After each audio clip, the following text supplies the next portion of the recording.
Well, I'm recording this in the afternoon, so that's why I'm saying good afternoon.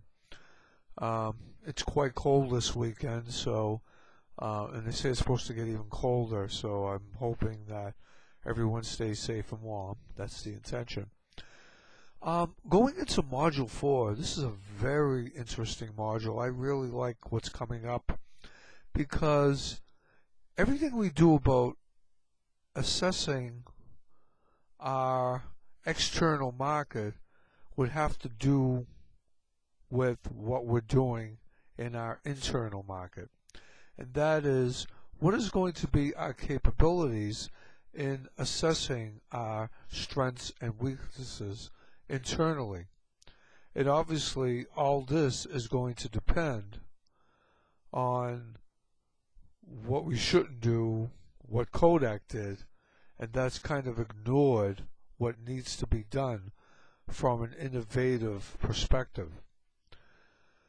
So I want to kind of give you the overview of the chapter, and then I'm going to put I have a little bit of a different approach of how I'm going to do this. I don't want to overwhelm you with 10,000 of these webcams. I want to give you the overview of the chapter as if we were doing a lecture in class, and then I would like to follow up with some YouTube videos that correlate to the concepts, and I will point out the concepts as we are going through the chapter. So the first thing I'd like to do is I would like to kind of review what are going to be the learning outcomes for this particular chapter. What are we trying to accomplish? Well, the first thing we want to do is we want to describe an internal analysis. And then we want to explain how to do an internal analysis. So first we're going to describe what it is, and then how do we actually do one, and then we're going to discuss why it's important. Okay? So what is it? How do we do one? And then why is it important? So these are all the things that we certainly want to accomplish in this particular week, module week. So the first thing is we're going to look at learning outcome number 1. Let's describe an internal analysis. What is it? Well, an internal analysis is the process of evaluating an organization's resources and capabilities. And what it does, it provides information about an organization's assets, resources, and capabilities, and evaluates the organization's resources, capabilities, and core competencies. So that's what it does. So let's kind of take a quick review of an organizational resources. Excuse me.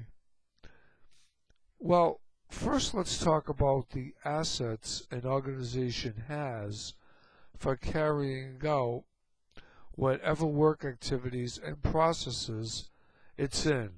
In other words, what business does it do? So these resources can be looked at as assets. So that would be financial resources, physical assets, human resources, intangible resources, such as brand names, patents, trademarks, and so forth, and structural/cultural resources. Like, what about the organization's history, its culture? What type of work systems does it have? What type of policies does it have in place? So, an organization's tangible and intangible resources can be a source of what we call competitive advantage. That is, however resources play a more important role in determining an organization's capability, and its core competencies. So look at figure 4-2 in your book. It'll kind of show you how this all plays out. Now, let's see how we go from resources to organizational capabilities. Organizational resources must be processed or used in some way to get the value out of them. The various resources are the inputs for an organization's capabilities. So, let's first talk about organizational capabilities. They could be defined as the network of organizational routines and processes that are going to determine how efficiently and effectively the organization transforms its inputs, which are its resources, into outputs. That's products including physical goods and services. Then there are the organizational routines and processes. Okay? They are the regular, predictable, and sequential patterns of work activities performed by the organizational members. So, if we look at some of the capabilities that involve patterns of coordination between people and between other organizational resources and people, we're going to be looking at what we call sustainable competitive advantage. So every company wants to have a sustainable competitive advantage. They want to know how long they can compete in a market that may have many players in it. So every organization should have what's referred to as dynamic capabilities. And that's an organization's ability to build, integrate, and reconfigure capabilities to address rapidly changing environments. So now go back to figure 4-2. And you're going to look at going from capabilities to core competencies and distinctive capabilities. So core competencies are an organization's major value-creating capabilities that are going to be essential to their business. Organizational capabilities are the fundamental building blocks for developing core competencies. So, how are core competencies created? They are created out of routines and processed, accumulated knowledge, and actual work activities. So what do we know, what do we get to know, and what are we actually doing what we know and what we get to know? So if core competencies are established, and say some organizations aren't able to do so, they can in turn improve and enhance what they do well and discount what they don't do so well to stay competitive. Taking too many things at one time. And they can contribute to developing distinctive capabilities which give them their competitive edge. And that leads to competitive advantage. Now, every organization, as we said earlier, has distinctive organizational capabilities. Those are the special and unique capabilities that distinguish the organization from its competitors. So we just wrote about this. Why do we go to Microsoft and not Apple and vice versa? All right? Distinctive capabilities have, look at now figure 4-3, they have three characteristics. They contribute to superior customer value and offer real benefits to customers.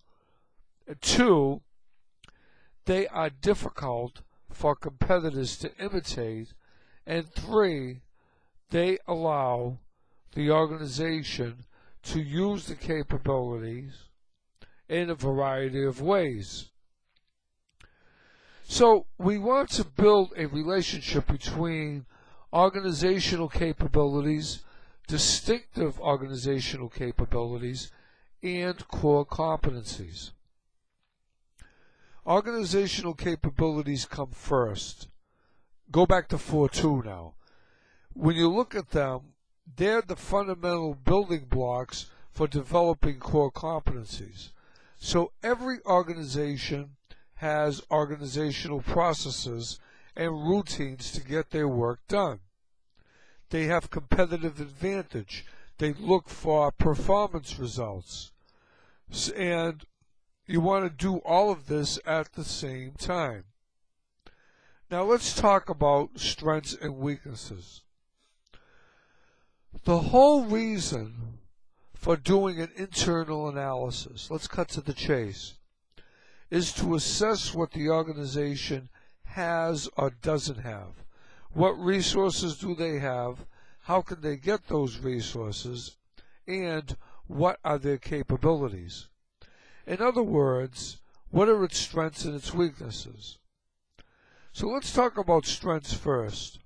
Strengths are resources that the organization possesses and capabilities that the organization has developed, both of which can be exploited and developed into sustainable competitive advantage. Not every strength has the potential to be a sustainable competitive advantage. Strength should be nurtured and reinforced as its main competitive weapons. Weaknesses, on the other hand, are resources and capabilities that are lacking or deficient, but it doesn't mean we can't change those weaknesses into strengths, but we have to recognize them as preventing the organization from developing a sustainable competitive advantage. So if we can't do anything with them, we want to throw them out. So they need to be corrected if they are in critical areas and that are preventing the organization from developing that so-called sustainable advantage. A lot of companies, due to budget restraints, and managers often choose to simply minimize the impact of their weaknesses, especially when they're going to higher levels. This does not solve the problem. If you can't change the weakness, capitalize on your strengths. So, learning outcome number 1. What do we find out from learning outcome number 1? Okay? We want to find out what is an external analysis and how is it different. What is an internal analysis and how is it different from an external analysis? We want to answer that question. We want to describe the relationship between resources, capabilities, and competitive advantage. And the third thing is, we want to know what characteristics do distinctive organizational capabilities have.